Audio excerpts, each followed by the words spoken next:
Hello నమస్తే YouTube family, welcome back to my channel. So video చూస్తే అర్థమైపోయి ఉంటుంది. ఈరోజు బెండకాయ కర్రీ ఇన్స్టెంట్గా తొందరగా ఎలా చేయాలో చూద్దాము. సో ముందుగా బెండకాయల్ని ఇక్కడ 1/2 కేజీ తీసుకున్నాను, కట్ చేసి పెట్టుకుంటున్నాను.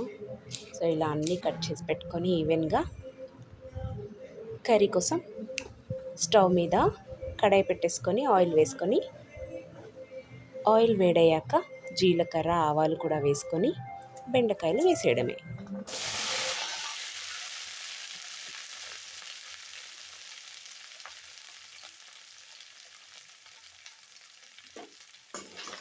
బెండకాయలు వేసాక ఈవెన్గా మిక్స్ చేసుకోవాలి. ఇలా మనకి ఆయిల్లోనే కుక్ అయిపోవాలి. మనం వాటర్ యాడ్ చేయట్లేదు కాబట్టి బెండకాయల్ని ఆయిల్లోనే కర్రీ చేసేసుకోవాలి. సో నేనైతే ఎప్పుడు బెండకాయ కర్రీ చేసినా నేను లిడ్ పెట్టాను, ఎందుకంటే మనం మూత పెట్టేస్తే ఇంకా జిగురు ఎక్కువ అవుతుంది అనమాట బెండకాయలకి. అందుకని ఆల్మోస్ట్ నేను ఒక హాఫ్ కుక్ అయ్యే వరకు ఇలా మూత పెట్టకుండానే కుక్ చేస్తాను.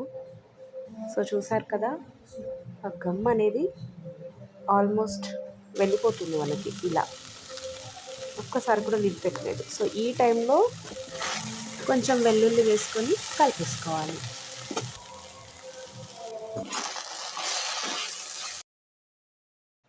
ఇప్పుడు కాసేపు లిడ్ పెట్టుకొని ఉడకనివ్వండి.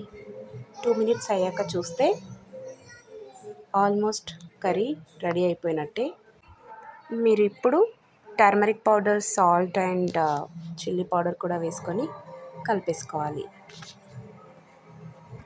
వెరీ ఇన్స్టెంట్ అండి. దీంట్లో మనము టమాటోస్ యాడ్ చేయము, ఆనియన్ యాడ్ చేయము. సో ఆనియన్ టమాటో లేకుండా ఇలా ఈజీగా చేసుకోవచ్చు.